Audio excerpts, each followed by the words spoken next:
For more, let's bring in today's political panel, former Chief of Staff for the White House Press Office, Yemisi Egbewole, who's been so kind to me, by the way, over the years. Thank you for your time today. We're also joined by the CEO of American Frontier Strategies and former GOP strategist. I guess I could say current, because you really do know GOP politics. That's the great Mehek Cooke. I got to begin with you, Yemisi. You know the former VP pretty well.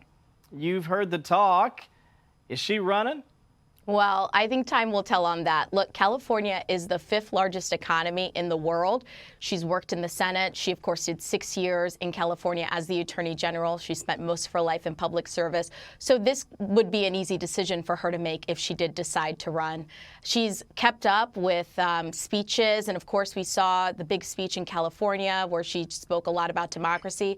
A lot of Democrats have seen her leadership through the year. Of course, on January 6th, where she presided over the peaceful transfer of power.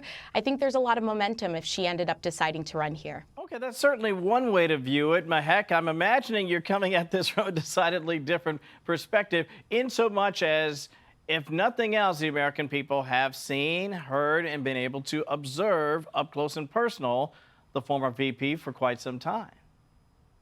You're right, Kevin, and I don't think it was 107 days. Kamala Harris had 4 years under Joe Biden. She was coordinated and given this opportunity to run for office. And what is so sad today is she's addressing the American people saying, "I told you so."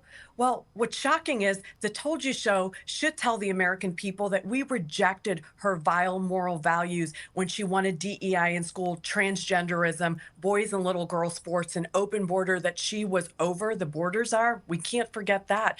And you look at our country today, we're finally on the right track because the American people said enough is enough. We want our economy on track. We want our borders secure. So if Kamala Harris 2.0 comes back and says, "I'm going to secure that border and I'm going to make sure that DE&I isn't in schools," well, then Democrats have a place to play in politics. But right now, their party is abysmal. It's at 27% on most of these pollings, and that's coming from MSNBC.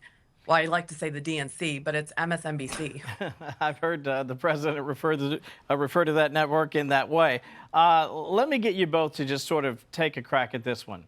If I were to say to you, Yemisi, let me begin with you. If I were to say to you, Josh Shapiro, AOC, J.B. Pritzker, I'll throw George Clooney in there, and the vice president, former vice president, who's getting your vote and why?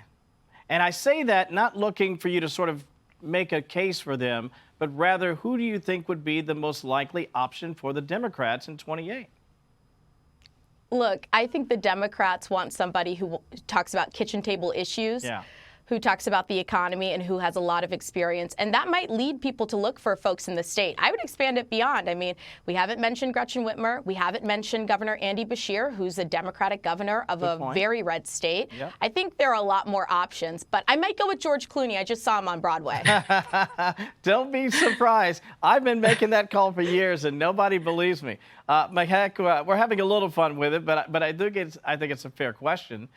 If not the VP, the former VP, then who is the standard bearer for the party? Maybe AOC, I don't know. Well, no, I actually agree with both of you. Let it be George Clooney, because at least he had the backbone to stand up to the American people and say, the Joe Biden I saw shouldn't be running. And that's the truth and clarity we want today from the Democrat Party. So I'm going to stand with anybody who just wants to speak the truth. Let me bring you this. Speaking truth, Bill Maher, fantastic comedian, I watch his show every week and have for years, talked about his conversation with President Trump, a visit to the White House. Listen to what he had to say, get your reaction on the other side. I never felt I had to walk on eggshells around him. And honestly, I voted for Clinton and Obama, but I would never feel comfortable talking to them the way I was able to talk with Donald Trump. That's just how it went down. Make of it what you will. Me, I feel it's emblematic of why the Democrats are so unpopular these days. In other words, you should be able to have a conversation. Disagree, but disagree agreeably. Yemisi, I know you're like that, but I think he's making the point that the party needs to be more willing to have conversations and not take it to that next step. Well, I think it's great that President Trump hosted Bill Maher for a private dinner with Kid Rock, Dana White. I would like to see the president show that same kind of graciousness that Bill Maher talked about. I would like to see him do that on a more public stage. I think that as somebody who worked in the last administration, I saw a lot of Republicans always come to events at the White House. And so that's been a time-honored tradition. But what we really need to see is a president who speaks to our neighbors like Canada and Mexico with that same kind of decorum and grace that Bill Maher said that he saw in private. I would like to see that on a more public scale. And I think Bill even said as much, Mehek. I think he said the guy I talked to isn't the guy that's out there, sort of stirring the pot. 20 seconds. Well, I think President Trump has to stir the pot because what's happened in the last 4 years hasn't worked. So he has to be tough with Canada and Mexico and many of these countries that have allowed for illegal immigrants and fentanyl to be dumped. But let's not judge a book by its cover. President Trump has continued to deliver for America, secure deals, and we're going to see more greatness. And I think he'd invite any Democrat. He invited Bill Maher. So anybody who wants to go to that White House, I guarantee you he'll say yes. You know what? And it's funny. They all seem to forget. I've seen the pictures. I've got receipts. There are a lot of Democrats who loved Donald Trump before he was a Republican.